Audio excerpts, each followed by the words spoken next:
Bonjour et bienvenue à vous qui cherchez la vérité. Le discernement est la faculté d'apprécier sainement les choses avec intelligence et sens critique. Les médias de masse et surtout la télévision tendent à supprimer cette faculté.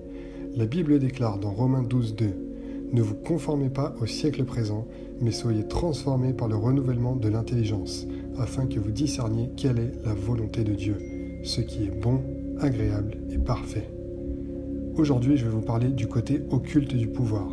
Sur cette terre, le pouvoir marche sous forme pyramidale.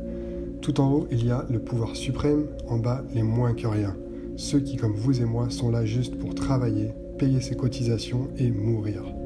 Celui qui est tout en haut, c'est Satan, le prince de ce monde. Il est puissant et il a, pour l'instant, la faculté de donner le pouvoir à ses serviteurs sur la terre.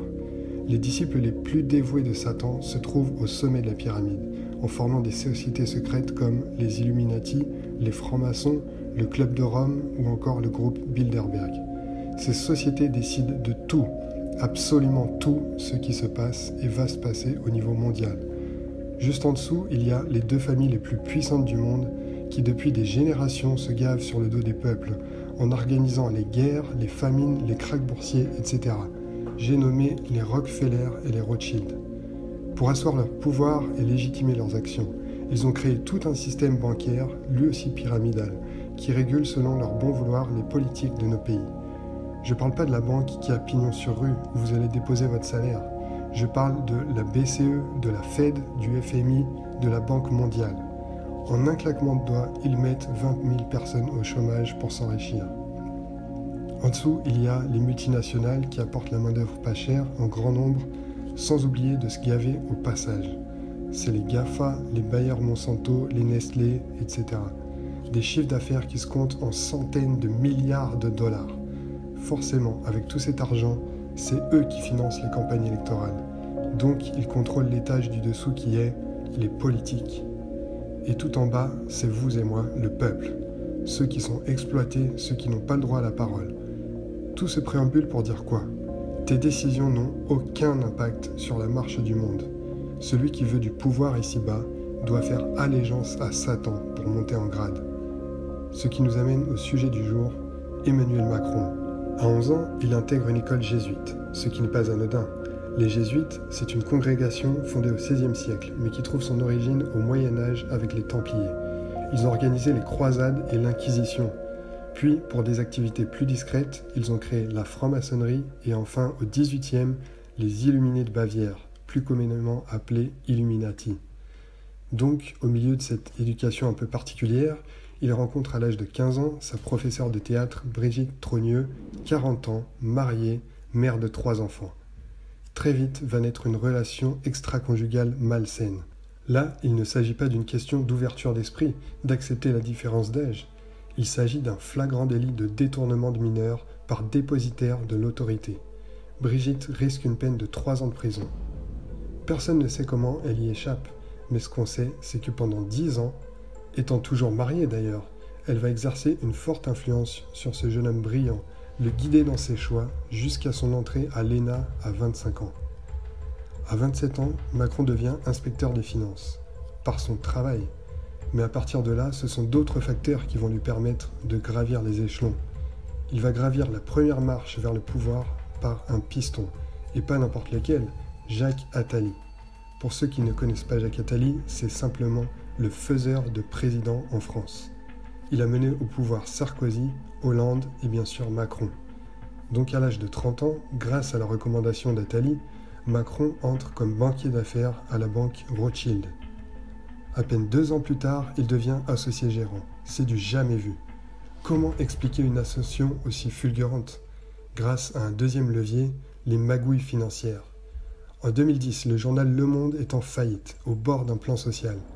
Macron dit vouloir aider bénévolement en tant que conseiller. En vérité, il est au milieu d'un colossal conflit d'intérêts, car il travaillait en réalité avec Alain Minc pour fausser les négociations de rachat et se remplir les poches au passage. C'est cette magouille qui a été récompensée par Rothschild. À vous de juger de leur intégrité. À 35 ans, grâce à une nouvelle magouille de fusion-acquisition, cette fois avec le groupe Nestlé, il devient millionnaire. Maintenant qu'il a de l'argent, il entre en politique et devient secrétaire général de François Hollande. À 37 ans, il est invité au groupe Bilderberg. Comme par hasard, à la sortie, il devient ministre de l'économie. Voyons les lois qu'il a fait promulguer grâce à sa nouvelle fonction. Travail le dimanche, ubérisation du marché du travail, facilitation du licenciement et plafond sur les indemnités prud'hommes. Et pour que tout ça passe sans opposition, utilisation du 49.3 à chaque fois. Il en a aussi profité pour privatiser plusieurs entreprises publiques. Aéroport de Toulouse vendu à des étrangers. Usine Ecopla vendue à des étrangers. Alstom vendu à des étrangers. Bilan de l'opération, des milliers de Français sans emploi. À 39 ans, Macron continue de gravir les marches, toujours en écrasant les autres au passage. Il trahit François Hollande quelques mois avant les élections pour créer son propre parti. Sa campagne a été la plus chère jamais réalisée en France, 16 millions d'euros. Avec la complicité des médias, il va passer en 5 mois d'un statut de quasi inconnu à candidat favori. En 2017, il est élu président de la République. À 39 ans, il est le plus jeune président de la République française, le plus jeune dirigeant du G20. Malgré son jeune âge, il ne manque pas d'ambition. Il se présente comme un président jupitérien, c'est-à-dire qui a tous les pouvoirs, comme un dieu. Il se fait également appeler le maître des horloges, ce qui est une autre référence à Dieu. La cérémonie d'investiture de Macron a été un grand moment pour la franc-maçonnerie. Il y a eu des choses évidentes que beaucoup ont dénoncées et d'autres moins visibles que je vais essayer de vous révéler ici. Premier symbole, la musique que Macron a choisie pour son arrivée au pouvoir était l'hymne européen. Je m'en souviens comme si c'était hier, j'étais choqué. Il est le président de la République française, mais il ne fait pas jouer la Marseillaise. C'est très fort symboliquement. C'est comme si le pays, son histoire, sa culture n'existaient pas pour lui. Il a d'ailleurs rendu obligatoire le drapeau européen dans les salles de classe, de la maternelle à la terminale. Je vous encourage à regarder ma vidéo sur l'Europe pour mieux comprendre ce que ça implique. Deuxième symbole, le lieu que Macron a choisi pour son discours d'investiture, la pyramide du Louvre. Encore une fois, il décide de ne rien faire comme l'exige le protocole français. Ce discours se fait normalement à l'Élysée. Alors s'il vous plaît, que personne ne me dise que la pyramide du Louvre est un hasard. À ce niveau-là, rien, je dis bien rien, n'est laissé au hasard. Ça ne se produit qu'une fois dans le quinquennat d'un président. Chaque détail est étudié minutieusement.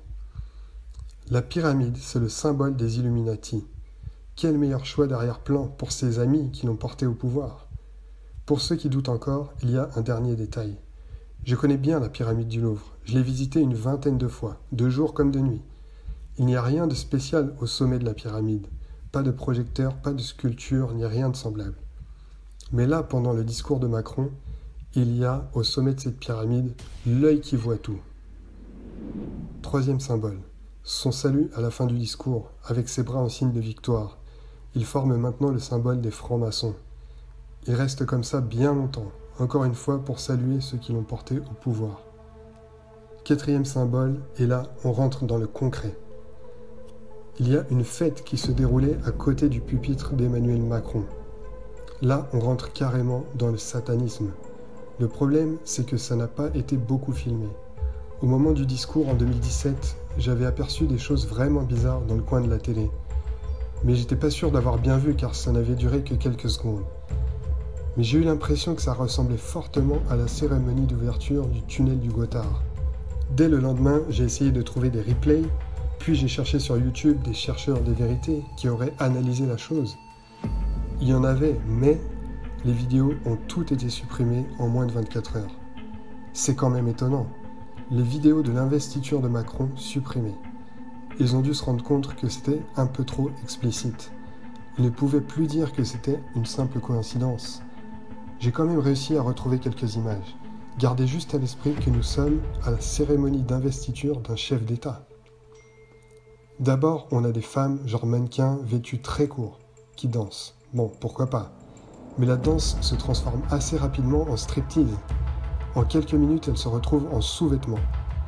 Donc, on a une scène hyper sexualisée, avec dans le public des familles, des enfants de tous âges. En même temps, l'atmosphère est très sombre, dark. Tout à coup, apparaissent des masques rouges avec des gueules de monstres. C'est vraiment démoniaque. Les filles dansent avec les masques, comme pour symboliser l'alliance avec des forces obscures, puis elles mettent les masques sur leur visage. Et là, ce ne sont plus les filles qui dansent, elles n'ont plus d'identité, ce sont les démons qui en ont pris possession. Si c'est simplement une expression artistique, j'aimerais bien savoir pourquoi toutes les vidéos de ce spectacle ont été supprimées quelques jours après leur publication. 5e symbole, le discours. Le discours de Macron était très mondialiste. Il a autant parlé du monde que de la France. Je cite, « C'est à nous qu'il appartient, ici et maintenant, de décider du monde dans lequel ces générations vivront. » Le monde, pas la France. Quand il parle de la France, c'est surtout pour son histoire humaniste et païenne. Il ne veut surtout pas, je cite, « tourner le dos aux Lumières ». Son objectif, au contraire, est de, je cite, « donner collectivement un nouvel élan ». Ce sont peut-être des phrases un peu bateaux, mais laissez-moi décrypter. Dans la continuité des théories du siècle des Lumières, en tournant le dos à Dieu, nous allons vers un nouvel élan qui dépasse la France, le nouvel ordre mondial. Écoutez cet extrait d'un autre discours.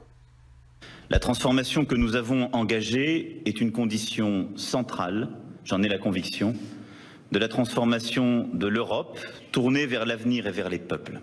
Et la transformation de l'Europe autour d'une vision partagée est la condition d'un nouvel ordre mondial plus stable. Je vous rassure, Macron n'est pas le seul président français à avancer cet objectif. Il ne faut pas oublier qu'il a des personnes au-dessus de lui qui tirent les ficelles, et ceux-là font bien plus que des quinquennats. Jacques Attali, par exemple. On retrouve ce discours chez les autres présidents qu'il a mis au pouvoir. Alors jamais la nécessité d'un nouvel ordre international n'a paru aussi nécessaire autour de 3 principes que nous portons depuis des années. Les socialistes, mais pas simplement les socialistes. Tous ceux qui ont une conception multilatérale. Le nouvel ordre mondial, c'est autour des propositions de l'Europe qu'il se construira. On ira ensemble vers ce nouvel ordre mondial. Et personne, je dis bien, personne ne pourra s'y opposer. 7e symbole.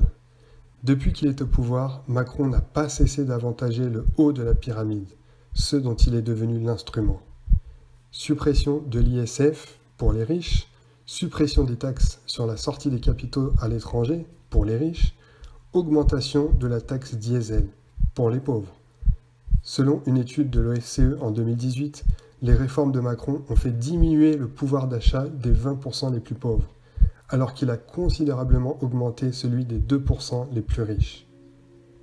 Souvenez-vous de la pyramide du pouvoir au-dessus. Macron n'est que l'échelon au-dessus de nous. Ce n'est pas lui qui prend les décisions. Ce n'est pas lui qui prépare notre avenir. Si c'était le cas, il n'y aurait pas tellement à s'inquiéter. Celui qui est tout au-dessus, c'est Satan, le diable. Il a un plan à beaucoup plus grande échelle. Je vous invite à regarder ma vidéo sur le plan de Satan pour la fin des temps. Nous sommes dans la fin des temps. C'est pourquoi je continuerai d'analyser l'actualité, car de plus en plus de signes se révèlent.